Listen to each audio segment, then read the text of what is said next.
Everybody talking different as if I could bloody business. I create a divide while I collect my dividends. Good afternoon, welcome to Sportanarium TV. Really pleased to be joined today by Mr. Dan Hewitt, who is an international commentator, got his own boxing show on, is it on FITE TV, Dan? Yeah, it's on the TV in about 4 different continents now, bless him. Yeah, it's doing well. Only a small one then. And obviously, we're joined as usual by Mr. Arv, me too. Hello, Arv, you all right? Hello, Lakey. Hello, Dan. How are you guys? You all right? Cracking, thanks, mate. Thanks for asking. We thought it'd be really, I mean, obviously, Dan, I thought it'd be lovely to get you on the show so we could talk a little bit about you, because obviously, you know, you do a lot in boxing with the commentary, with your shows, you know, you do a lot with Bieber, with the border control, you're all over the world, you're global. So we thought, what better opportunity than to get you onto Sportanarium? No, pleasure's all mine, mate. Pleasure's all mine. And get Thank you for having me. Yeah, let people get to know you a little bit, really. So, so we thought that would be a good excuse to get you on and have a chat. I mean, we get a lot of fighters on the show. We get a lot of footballers, darts players, golfers, but very rarely do we get boxing commentators on. So we thought it would be a nice opportunity for the listeners and the viewers on YouTube, listeners on the radio and the viewers on YouTube to find out a little bit about what that entails, you know, and what your day to day is like, really. Because I know you do a lot of podcasts and you're always on the go. From the conversations we've had, you're always on the go. Recent baby, 3 weeks. Yeah. Bless her. She's beauty. She's a beauty. She's a bit. What's her name? Congratulations, by the way. Thank you, Arv. Her name's Lily. Lily Forth Hewitt, and she's a little beauty. Yeah, she's a little beauty. Congratulations. Very pleased for you. Is this your first? Second. Second. Yeah, I've got Noah. Noah, my 6-year-old. He's I love him more than anything too, and I've got a beautiful wife too. So I'm a very, very, very lucky man. Fantastic. Can't ask for more. Can't ask for more. No, so, Dan, let's kick off. This is a really obvious question. We ask everybody on the show. How did you get into boxing? How did that come around for you? God, it's a long time ago. So I was boxing from a young age. I was mainly through my best friend's father, who's sadly no longer with us. Only from the age of maybe, I was in beginning of secondary school, so maybe something like 12, 13, something like that. And then I had a break from it. I was already a black belt in jiu-jitsu at this point, so I'd already done that side of things, which was pretty cool. But it's just, in my opinion, I like stand-up stuff. But anyway, to answer your question, I had a break for a while, did other things in different careers, and then from the age of around 18 until I was around, I can never fully remember, maybe 24. I was an amateur boxer with a number of different clubs, and unfortunately, at the height and peak of my career, traveling all around with the top kids in the country, I had a career-ending injury, and that's where I am now. That's what got me into boxing. That's very. It must have been quite heartbreaking at the time, though. I mean, obviously, if you're doing so well, to get an injury like that, which stopped. It was a weird one. Yeah, I mean, I actually missed with a jab. I was sparring a big heavyweight. I was only a light heavyweight at the time, and I missed him with a jab, and I broke my shoulder and my collarbone. And it felt like someone just like literally injected me with ice, like on my whole shoulder. It was wild. And that was the end. I mean, I've been training today. And even then, I mean, I think I did something like 10 rounds on the back. I'm trying to lose a little bit of weight because I'm a big lad these days. They say the screen puts on 9 pounds, mate. It's put 9 stone on me. But my shoulder and my arm, oh God, I can't deal with this. But I still get it now. But like I say, it's good that I'm better known now for commentary than I ever was when I was boxing. So I can't really complain. I mean, Dan, how many fights did you have while you was in the amateur game? All the way through. I mean, like I say, from the age of 19, I was fighting up in Sheffield, in Birmingham, in I can't even tell you. So it was, it was good fun. And like I say, I shared the ring with some of the best kids in the country. But like I say, at the height, unfortunately, I had to hang them up. But it's a weird kind of thing because obviously I had a bit of a fork in the road with my career because it's pretty well documented when it comes to me. But I was boxing and I was singing as well at the time. And at the age of 21, I ended up on TV singing on the Paul O'Grady show. And then I went on to meet my wife. and then we ended up going on X Factor and doing great things there. So it's been kind of all the way through my life. I've kind of had the two things, but like for now, it has been for a very long time. Boxing is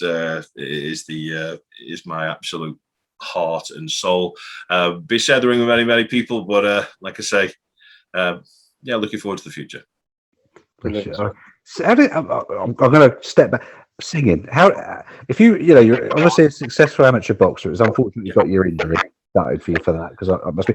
How the bloody hell? I mean, have you always been a singer then? Or half one day after you got your injury. No, man. Honestly, I've had the most, and do you know what? In a weird kind of way, I wouldn't mind having a bit of a guest like me with so much going on in their life, But I've had a mental life. Honestly, I've really had. I mean, I'm 34, just turned, and I've had an insane life.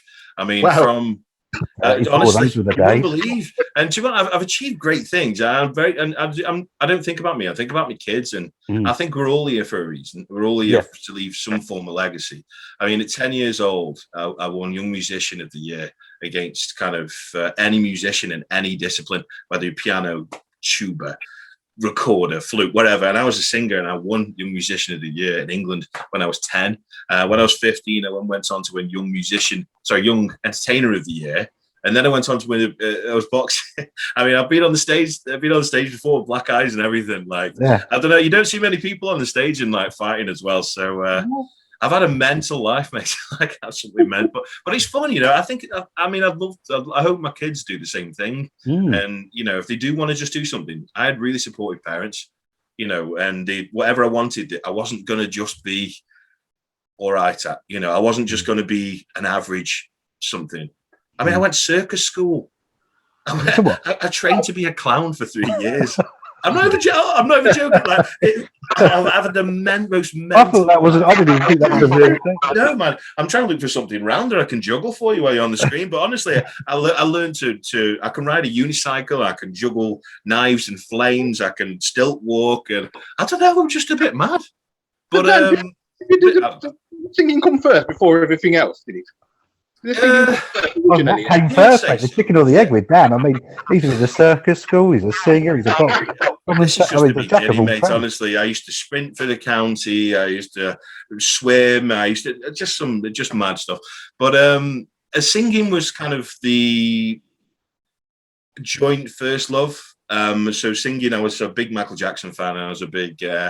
I loved Elton John, and I loved all the proper classics, the ones that kids don't listen to these days. The real classics.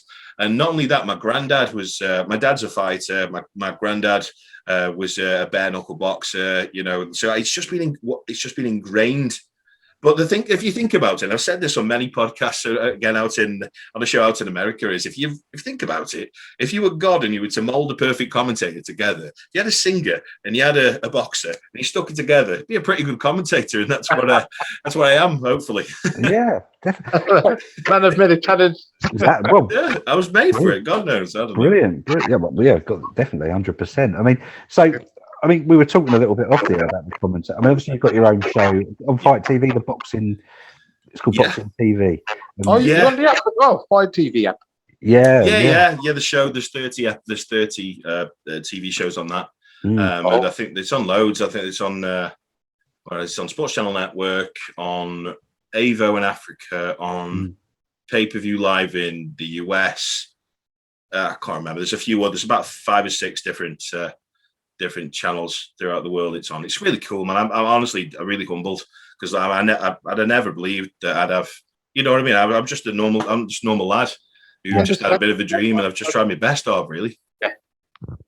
That's fantastic, absolutely brilliant. Well, I've watched some of them on through FITE TV. I think was it Vinny Pazienza? Vinny Pazienza. Yeah, I've done loads. I mean, on the show, I'm sure you don't want me name dropping, but I've had some really good... Name drop away, mate. Feel free. It's an open space. Feel I've been looking out for you. I never knew you until... Go onto the FITE TV, and anyone that listens to this, obviously we're talking now, but when they listen back, if you go onto FITE TV, for me it's easiest to go on FITE TV because I'm lazy.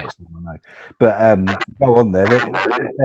just even type in. Yeah, it's great. I mean, within the last 18 months, and like, bear in mind, I just want to be clear on this. I might say things like, "Oh, my life this," but honestly, I'm just a normal lad, and I just loved the sport so much, and I continue to love the sport so much that I had a dream, and I just wouldn't stop, and I still won't stop at anything to just do what I love. And you know, it's lovely, lads. It's lovely to do it. And when I first started, I thought there's no chance I'm ever going to hit the heights that I'm thankfully, hit and continue to hit. I mean, in the last 18 months, I was the last person to interview Tyson Fury on the international press conference against Deontay Wilder in front of, I'm talking like, New York Times, the biggest, I'm talking the biggest of the big media outlets. And there's me talking to Tyson Fury about mental health, literally before Deontay Wilder. Who else in the last 18 months? Teofimo Lopez, Roy Jones Jr., Amir Khan, Larry Holmes. I could just carry on and on. And they've all come on my little show, to talk about their life. And I think people just enjoy a bit of easy listening, and learning a bit. My slogan really is bringing the fighters to the fans.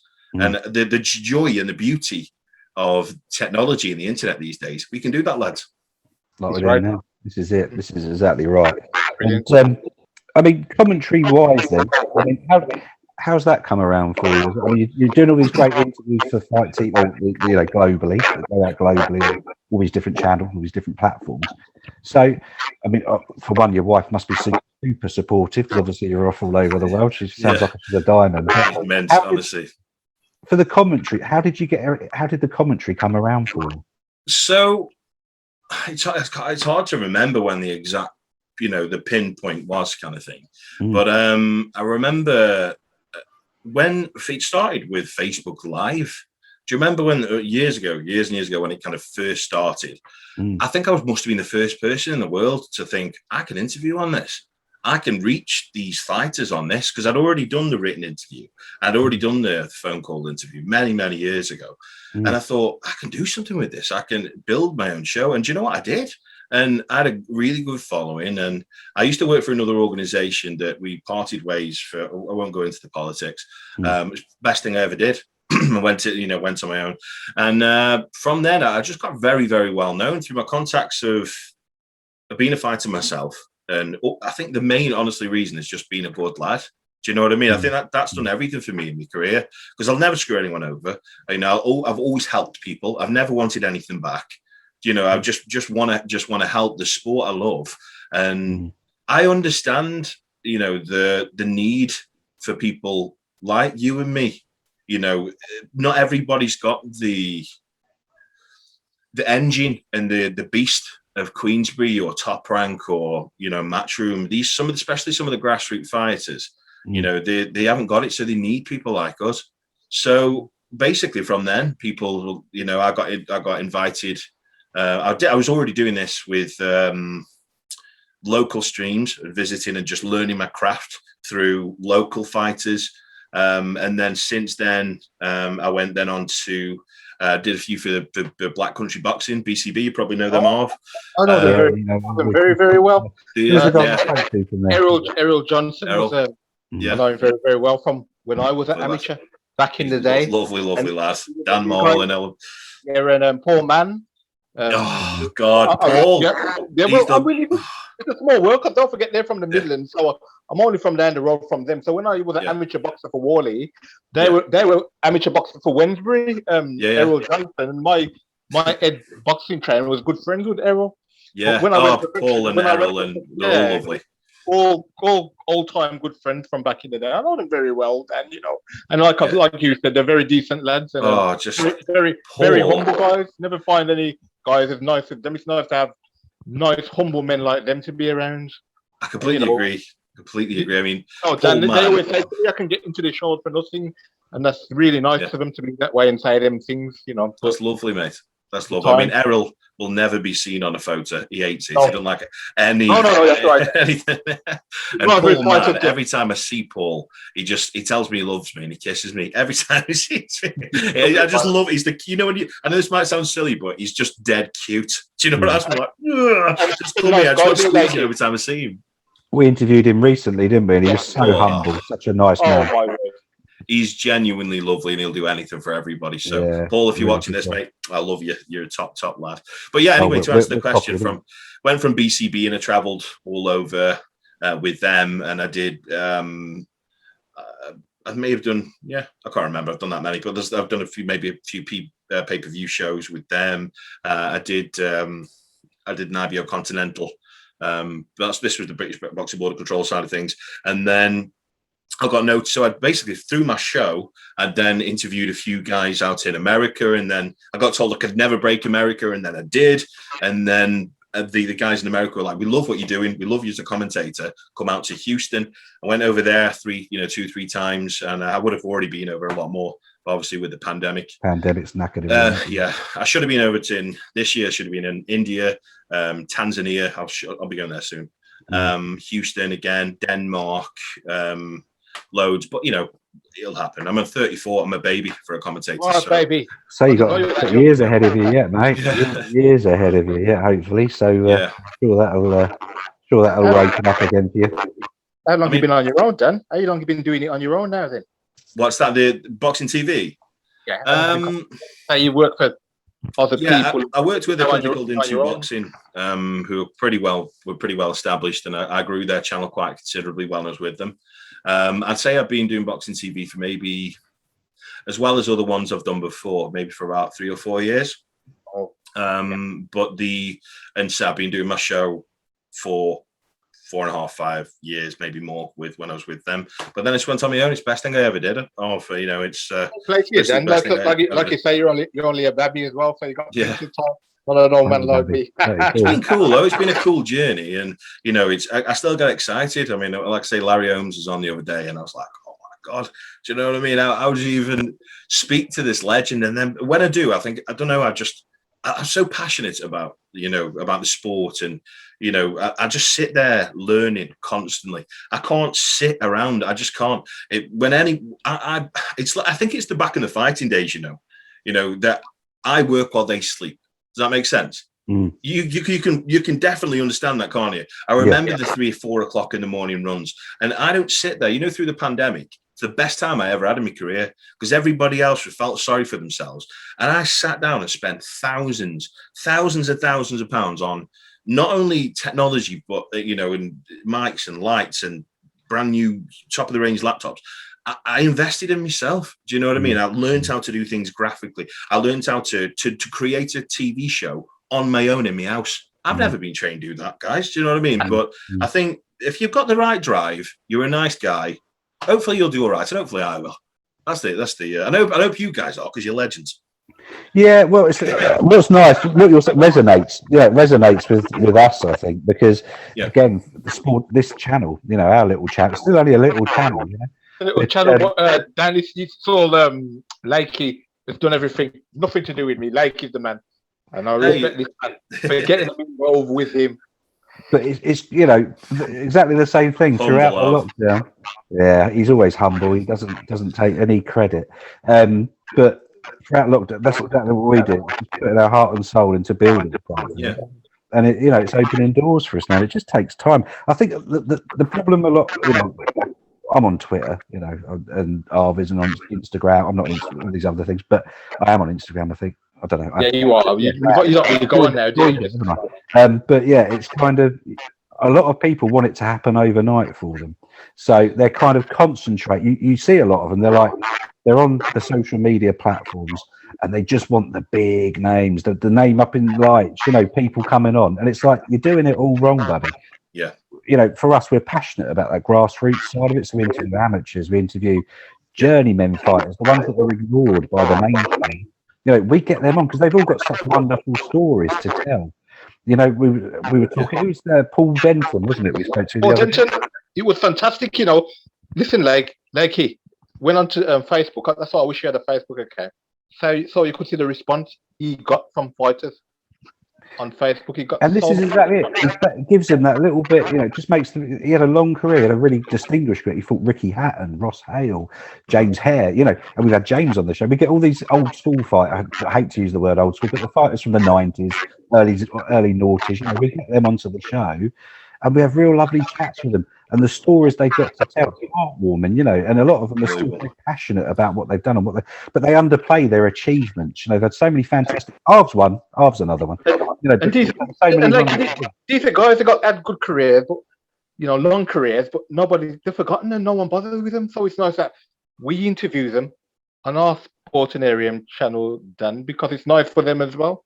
Yeah, it is. You almost kind of dig up little treasures, don't you? That's one thing I love doing in mine. And honestly, I was talking to always going to kill me. Oh, look! Do you know when you're thinking about someone and you look at the face and you don't know what the name is? All the time with this fella up here, right? Australian Jeff Fennick. Jeff Fennick. Yeah. Sorry, Jeff. Sorry, mate. I love you. Sorry about that. If you're watching, so I interviewed Jeff Fennick the other day. He was Mike Tyson's trainer. He's unbelievable, something like 3-weight world champion. He's an unbelievable fighter, and we get on so well. Like literally, even today, I put a post on about me being in the gym, and he was like, "Oh, well done, Dan. You're looking good," and all that kind of stuff. He's just a lovely, lovely lad, and we were just talking about Mike Tyson, and he locked him in. Locked him in a cage with these tigers and all that, and like little things like that. And do you know what? I completely agree with you, lads. And it's not all about the big names. This is one thing that I'm very, very passionate about. And I'm sorry if I talk too much here, but no, you talk away, mate. The world we're in right now, this is what's wrong. I completely agree with both of you. The world we're in right now with this Insta famous load of CRAP is. People think they can just do that straight away. Now, I've had people try and take me down. Now, it's hardened me up, this industry. I've had people lie about me. I've had people talk bad about me to fighters that I've interviewed. You get these snaky people, and I'm not everyone, I'm not being harsh here. You get these snaky people who don't like people don't like watching people do well. They only want to try and take their place. And unfortunately, that's what's happening with media. I'm sure you'll come across this many, many times. And because of the world we're in, people, like I say, try and jump the queue. Doesn't work like that in boxing at all. You might be able to do that on a YouTube channel, with a picture of a girl with the boobs out. But when it comes to boxing, the circle's too small. So you need to do the groundwork first. I mean, I've had people. I mean, Denmark. I spoke to a guy out in Denmark the other day. So the biggest guy out in Denmark. I'm going to be doing a real focus on them in a second. I'm traveling out to Denmark, hopefully in the future. I called them to say, listen, I'm doing a country focus on this country. Love to speak with you. I don't know if you've ever seen the show before. Like, yeah, I have. You've worked with them. You've worked with these. I've seen what you've done. And that's because of the groundwork for people who not necessarily even know. Do you know what I mean, guys? And that's what makes you reputable. That's what makes you want people come to you and say, I like work with you because I like what you're about. People, this isn't a short-term thing. This is for life, Yeah, totally agree. Couldn't disagree in one shot. I mean, and that's exactly it. It's about.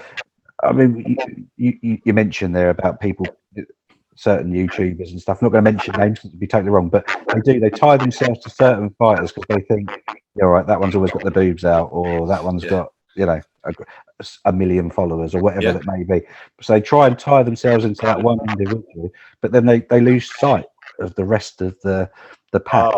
And so much. And we've really stuck to our ethos and our guns with that. We could quite easily have jumped in with maybe a couple of the big female fighters or a couple of the guys, and really thrown our hats into the ring with them and said, right, we're sticking with that one. But we don't. We just try and support ourselves or we talk to anybody about anything, and that's kind of how we've had that success, I think, and that's how we've kind of grown. And the Bieber side of stuff, we were talking to like Nicola Hope as a prime example.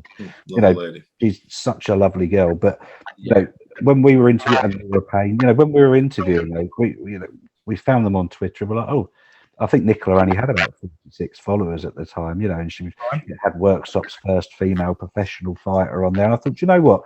This girl's got a story. So I got in touch with her. We got her on the show, and it was a fantastic interview. And we put it on Twitter, and rightly so. That's nothing to do with us. She's done it for her own back. She's grown and grown and grown and grown. Yeah. It's fabulous. But when we've never got Twitter, I've only just learned to twat, lads. Hey, Dan, who's successful like this kind of thing, I'm very shocked you're not on there. Facebook's my main. He's on Twitter now. Listen, Dan, I'm you on say Twitter Facebook- now, yeah, but I've never. It's a crap platform, it really is. But I would say, like the Twitter would be better for you rather than the Facebook. Am I not right in saying that? Because No, I don't think so. No, I mean it takes a lot of learning when it comes to Facebook. There's about the algorithms, when to post, when not to post, what to post, how to post. And like I say, I've grown. I'm actually. This might sound a bit silly, but my channel is the fastest growing channel of any other boxing channel in the world. And I'm talking and this is fact, month on month, and I've got the stats to prove it. It's growing faster than IFL, it's going faster than Matchroom, it's growing faster than any other. So there is a real education behind it. And like I say, we reach something like nearly 16 million fans a month. And we've got nearly 150,000 followers on there. So, it's a good platform to be on. Yeah, there are other avenues. And like I said to you from the start, I'm never going to sit there and be one to accept what I'm doing. So I thought, I'll try Twitter out. I'm useless at it. I've got a clue what I'm doing, guys. it suits you, the Facebook, it suits what you're doing. yeah, see, I'm the other way. I don't have a clue about Facebook. Like Arv and Sean, who does our IT and stuff. They're all in. See what happened, you see, I never knew about Twitter. I was on Facebook first. Was I, I'm not on there anymore. So I thought I'd go on the Twitter, and then I realized that Twitter, everybody, like most people doing what you're doing, they're all on Twitter. But on Facebook, there's not that many on there. So yeah, that's a good thing, though. I mean, I've only just joined you now, but then I've literally interviewed like thousands of fighters. So when I follow them, they follow me back. Do you know what I mean? If the ones that do, because they know me. Do you know, which is that's pretty cool, really. But like I said, I've not really invested much time into that at the moment because I've obviously got the next season coming up. I've got 10 weeks of 10 shows, and trust me, it takes a hell of a lot of, which I'm sure you've been involved in this to some extent. It takes a lot of effort, especially through to the way that I need the level I need to do it for the TV. So I'm trying to join. Yeah. You're allowed to say, or? No, I've not told anyone, but I will. Let's have a look here. Where are we? Diary. I literally have to have a diary. How weird is that? Notes. Here we go. Who's on? So the first one I've already recorded with Sean Porter. Enzo Macarinelli is the second one. I've got a pretty incredible story and interview with Nick Blackwell, the guy who had the brain damage from Nick. Chris Eubank. He's a good friend, lovely lad. Jamal Herring, the world champion who beat Frampton last time out. Jason Cunningham, bless him, who won the European the other day against one of the UFIs, and then the guys out in Denmark. So they're the first 6 of the 10 episodes. So wow, so you've got a packed schedule. Yeah, some of them are recorded already. Nick Blackwell, I know, bless him, he's messaged me a few times like, when's it coming out? Because he's got such a harrowing story and of what happened with him. And I had an interview on what's that? He was such a hard man, Nick Blackwell. He was hard as nails. And this was a guy who I believe never had any amateur fights. He just had no, he didn't. He went white collar. Yeah, well, not white collar. He was licensed. And then to achieve what he achieved, and then he had the little bit of bad luck, Yeah, man. I mean, like I say, I'm happy to say it on your show, but I had an interview on Tuesday. It's Thursday today. Tuesday with Lights Out Boxing and other people who just saw me go on Twitter and messaged me in a similar way. Oh, you're on here now. I was like, hey, I haven't got a clue what I'm doing.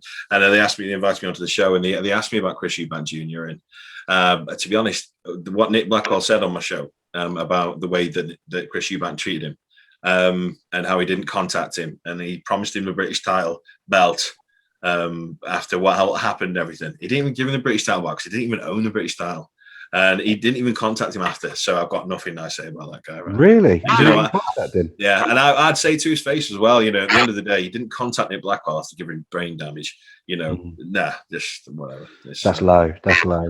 And I mean, his dad was on. Was it Piers Evening with Piers Morgan? He was talking about the Watson fight, Eubank Senior. You think you know better? You think, after seeing that with Dad, that maybe that would have resonated a little bit with Son, But yeah. You can't. Well, there's no words, is there, for that? I mean, that's bloody atrocious. Each to their own, But if it was me and I'd hurt someone for the rest of the life. Don't get me wrong, he's looking great these days as well. I interviewed him about two and a half years ago, and he'd actually put quite a lot of weight on because he couldn't do much, with medication and things like that. And now he's doing brilliantly. He's doing brilliant. He's lost loads of weight. He looks like the old Bang Bang Blackwell. So you should check it out. Yeah, it's awesome. Yeah, bless him. Well, if you speak to him, wish him well.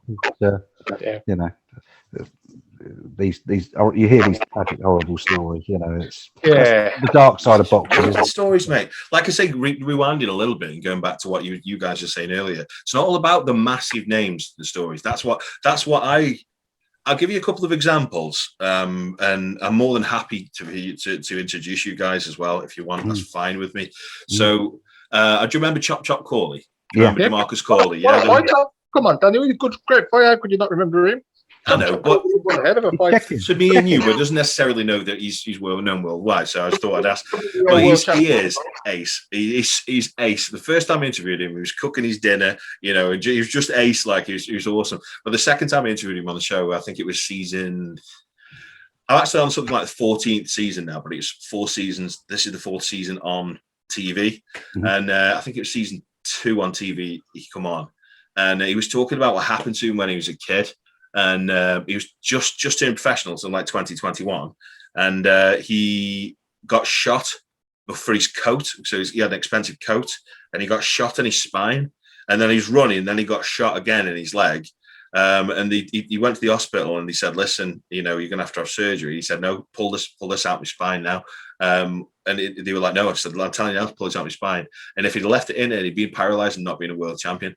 And then not a little bit later in his career, he was on a motorbike, and he was going something like, I think he said 160 or 180 mile an hour. And he come off his motorbike on a motorway, and he flipped and he didn't even have a scratch on him. And he was drink driving on his. It's just some of these mad stories. I've had another one out with Chris. Sorry, I can't remember her name. Chrissy, the really famous female fighter. Martin. Christy Martin, yeah. She was ace. She was wicked. She told me about a story of a husband who found out something personally, stabbed her, shot her in the house, went upstairs, had a shower. She told me all about this. She was literally nearly in tears. I nearly was.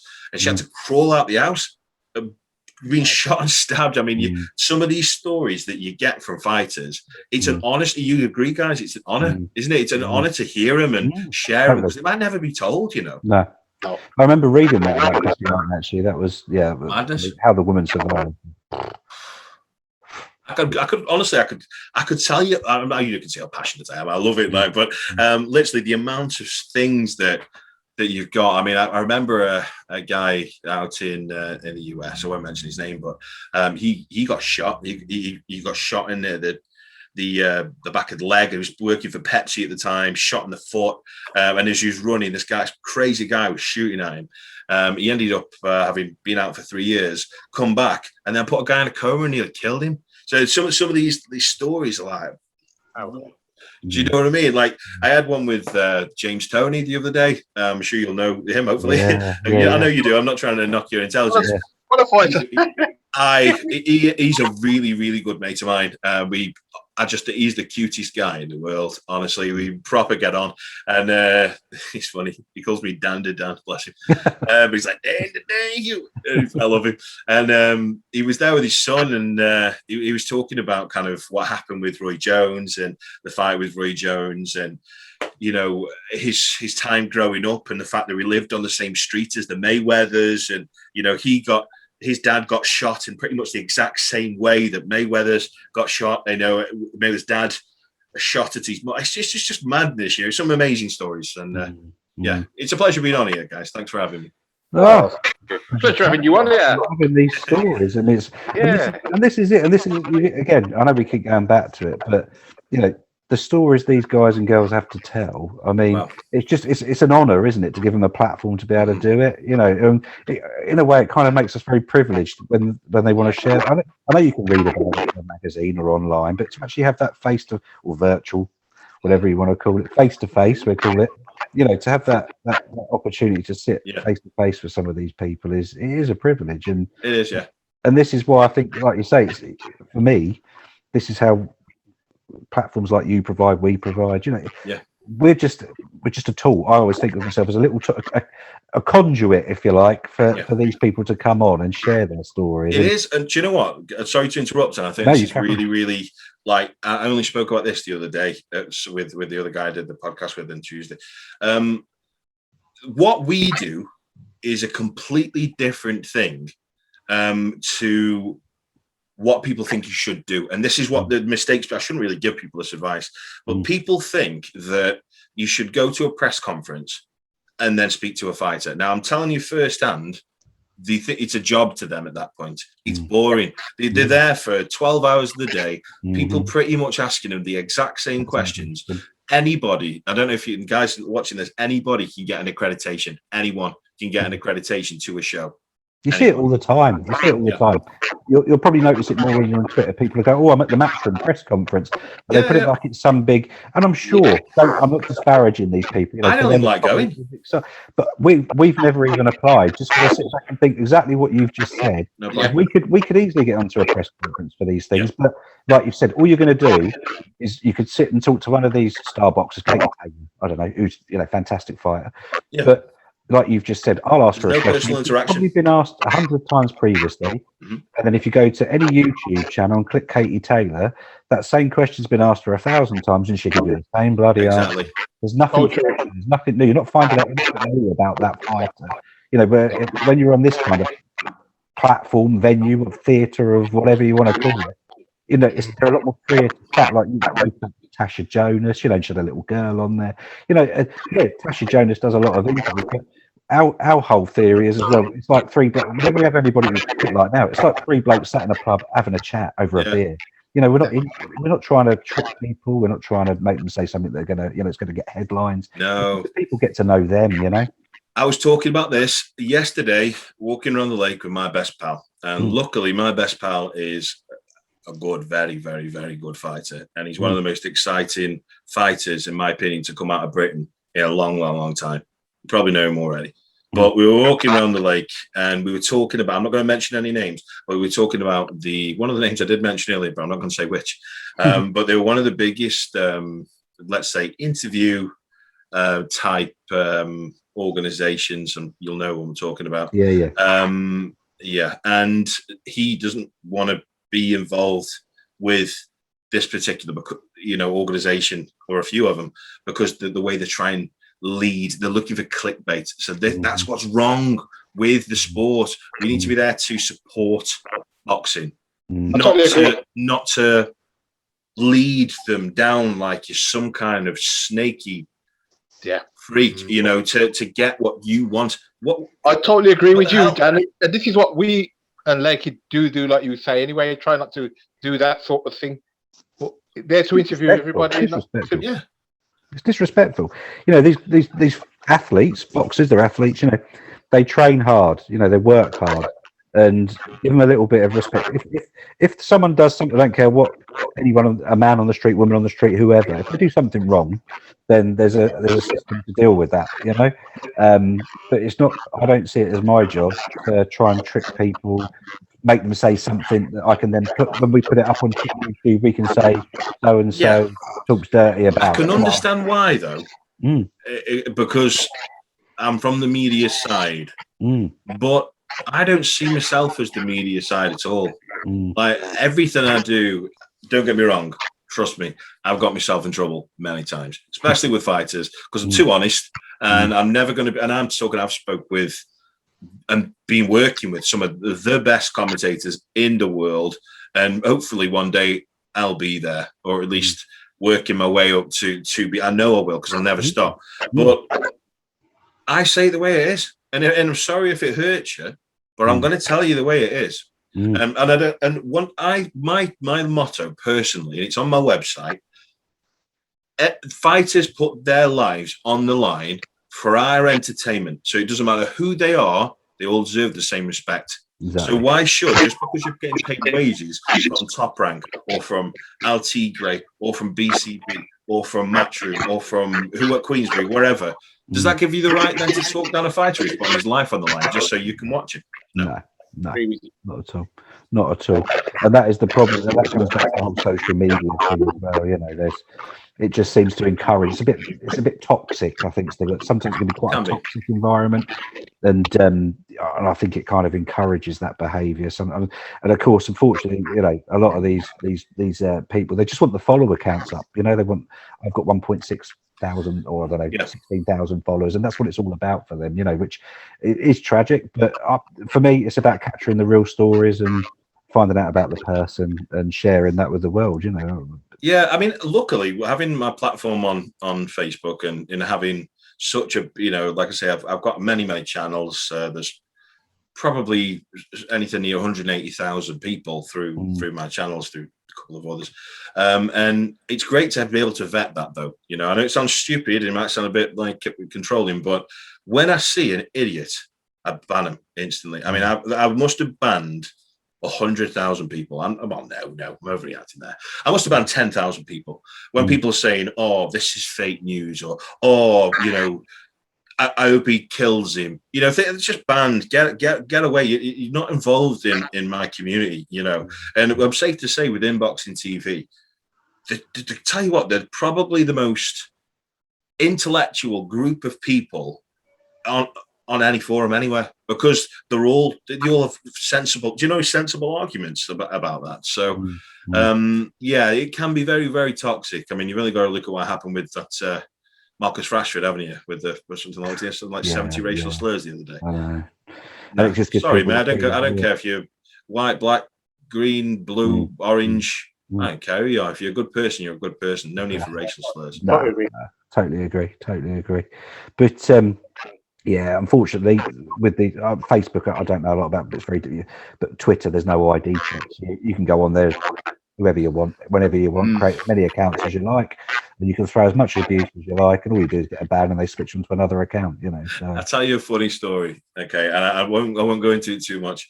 And you know where you are, mate, if you're watching or you're listening to this. I had a guy come on Boxing TV. I was interviewing Amir Khan at the time. And he was on my live watching it when I was with Amir. And this guy, what was his name now? He was a made-up name, but it stupidly, he included part of his name, and it was his picture. So with me, if I get something in my head, I can't let it go. I can't let it go. It reminded me of what happened with, who was it who followed that Twitter follower and knocked on his door and took him on GMTV, I think it was. I can't remember. Was it? Yeah, I can't remember. He was from the West Midlands, the mixed race guy. Curtis Woodhouse. Yeah, it reminded me of that. So anyway, I saw this picture, so I'm looking up. Anyway, I find out this guy who actually, what he actually said is, "You're both paedophiles," to me and Amir.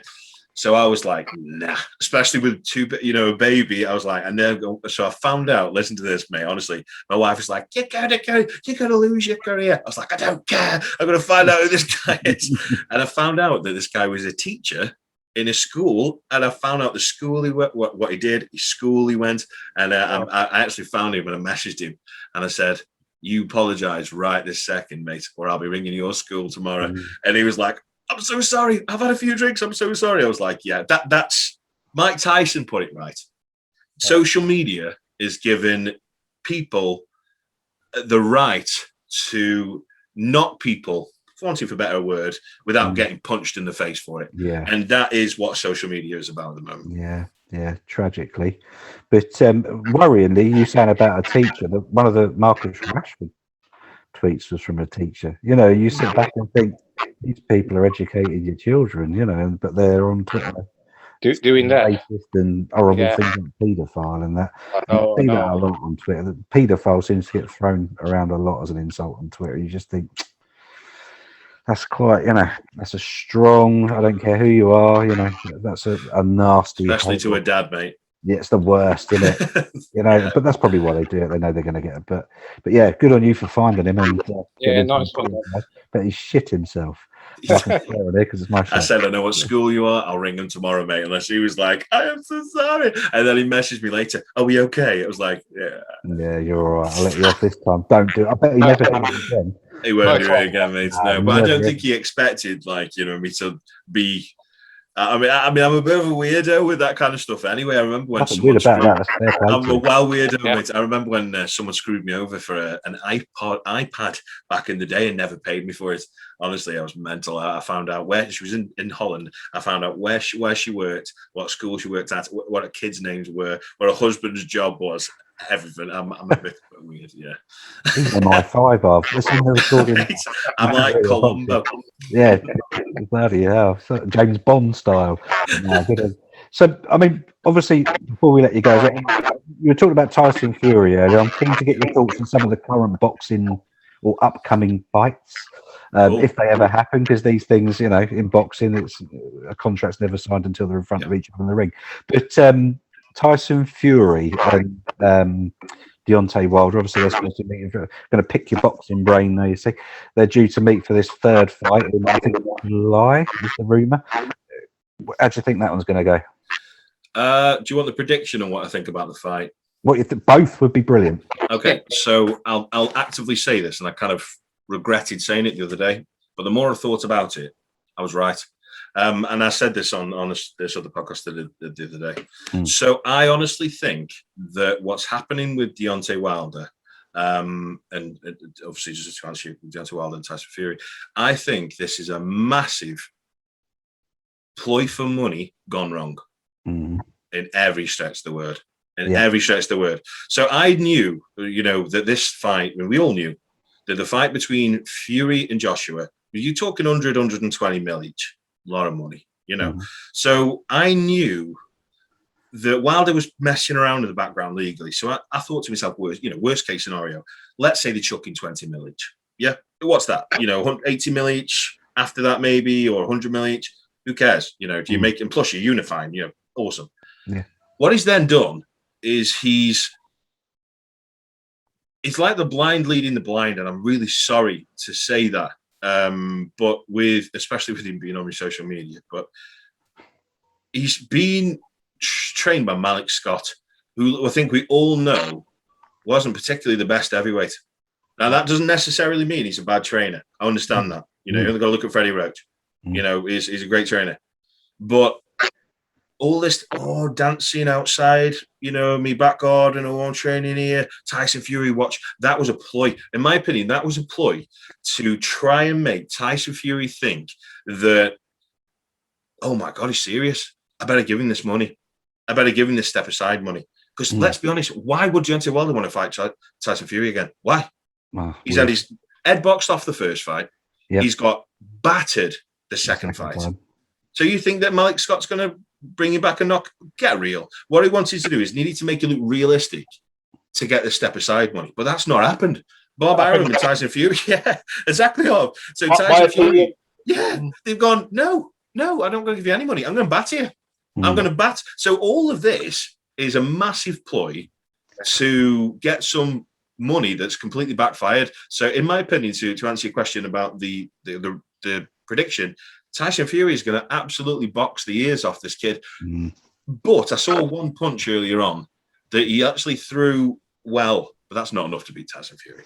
No, he hasn't got the technical skills, has he? No. You can't teach old dog new tricks. No, you can't. He's not a young man, is he?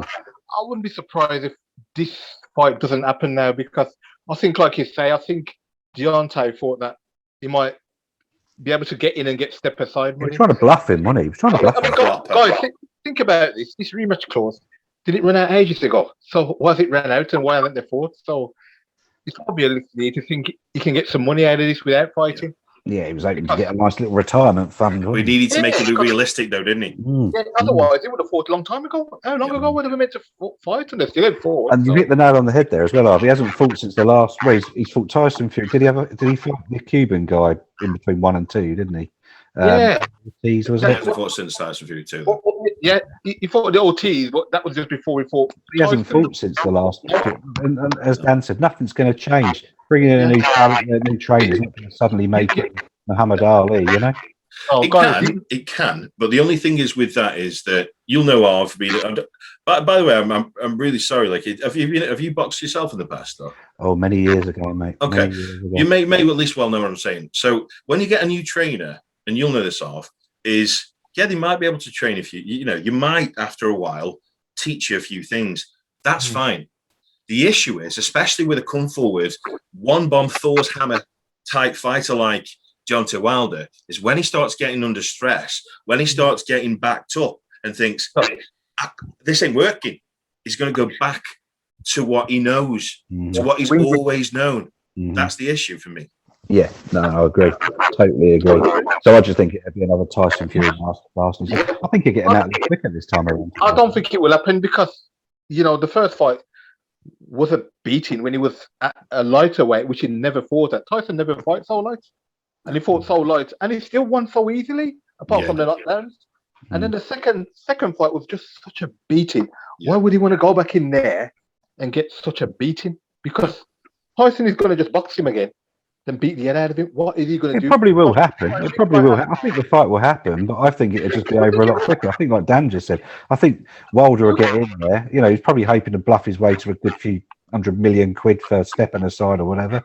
And he's going to get in there and he's going to start getting battered again. Within 2-3 rounds, he's just going to go back to his old style. And he'll probably just bin it. I think he'll probably just find a way out. My opinion, this will be his third fight. He'll get hurt worse than he did the second time. I hope it doesn't happen. That, you know, and we've got to all think about the safety of the fighters. But he's putting himself in that position off. Totally. Yeah. Totally. Yeah. My opinion is Dan and Lakey, I don't think he should have a third fight. No. There's no point for the public, but no point for himself because of his health. No. And all it's doing is delaying the unification fight with AJ, which is what everybody wants to see. Let's be honest. That's right. It's about time, you know. And move on to AJ just quickly as well, because I'm conscious of how long we've kept you on. Obviously, he's going to be fighting Usyk. Is it Usyk? Usyk. I've been hearing rumblings from people saying they think Usyk's going to outbox him. Personally, I don't see that happening. I think AJ skills are quite underrated, but that's just my own personal opinion. What's your thoughts on that one? My thoughts? Well, I got asked the question the other day, can Usyk beat Joshua? That's what I got given. And I know you're giving me a similar thing, so I think that might be a bit more of a relevant thing to say. Usyk can beat Joshua. He has what it takes to beat Joshua. There's no doubt about it. There's no doubt. Bear in mind, Andy Ruiz was slightly shorter than Usyk. Now, one of the biggest things that people are saying about Usyk is he's too small. Usyk is 4 inches smaller than Joshua. That 4 inches smaller than Joshua. The biggest strength that Usyk has is his movement and his skills. He's now the heavyweight Lomachenko, if you ask me, or at least he was at cruiserweight. What he needs to do is the same that I gave the other day is he can't let Joshua plant his feet, because that's when Joshua's dangerous. Joshua's dangerous when he goes boom, ba ba ba ba ba, and then fast, big, solid shots. Like when I spoke to Kevin Johnson, do you remember Kevin Johnson, the heavyweight guy? He said when he got hit by Tyson by Anthony Joshua, felt like he had tsunami. That's how he felt to him. He just completely took over him. So, but he can only do that if he plants his feet. The only issue on the argument side is look at the Chisora fight. Chisora put it on Usyk, and Chisora is not the biggest heavyweight in the world. So is he going to catch up with him and put him out later? You know.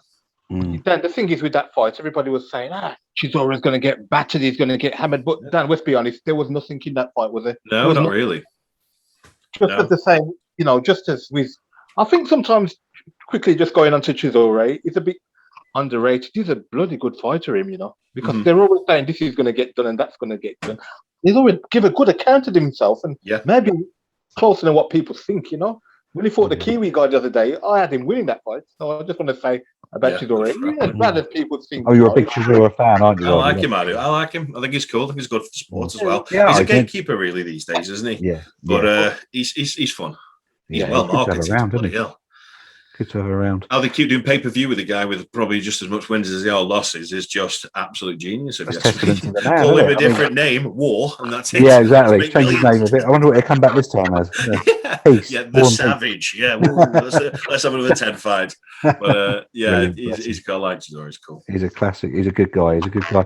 Well, chaps, I think we'll probably have to leave it there because we've been going for a while now. And all I can hear is myself feeding back into my microphone, which must be really irritating for you as well. But Dan, it's been an absolute pleasure to have you on Sport and Aaron. Likewise, thank you for having me. Thank you so much, Dan. And we're pleased with anyone listening to this on the radio when it goes out, or anyone watching on YouTube, obviously to tune in to your show, Boxing TV, for the upcoming season, which is going to remind me everyone again where it's available.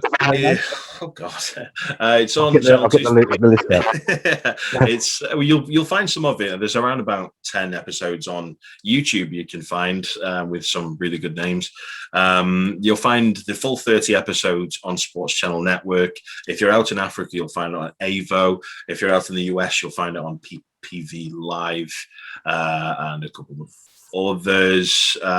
If you follow me on social media, or just check out Boxing TV on social media, you'll see the up and coming episodes. It's on, if you've got a smart TV, it's on channel 265 on Sports Channel Network, and they're all there, every single episode, all 30 of them. So just listen to some cool stories, and it's been a pleasure it's been a real honor to come on the show, and it's a real continued honor for me to do what I do. No, you carry on, mate. It's been fantastic. I mean, like I say, I've watched a few of the shows now, and obviously before I went up to the Lioness, I was having a little look at your commentary skills and stuff to see if I could nick anything, which I didn't really do. That's what it's about, though, mate. That is what it's about. Exactly that. So I'd advise everybody to tune in and have a watch, because they are really entertaining. I sure. Especially you, Mr. Me Too. Yes, I will. 100%. Dan, I will tune in and have a listen, and I'm sure I'll enjoy it. So it's some nice, easy listening, with a beer or a brew, and late at night just to learn a story about a fighter from, someone you think and you don't know anything about, So it's pretty cool. But again, thank you so much for having me on the show, and thanks more so for supporting our incredible sport of boxing. Same goes. Been a pleasure, sir. Been a pleasure. And we'll catch up with you soon. Pleasure from me too. Pleasure from me too, Dan. Likewise, guys. Take care. Take care.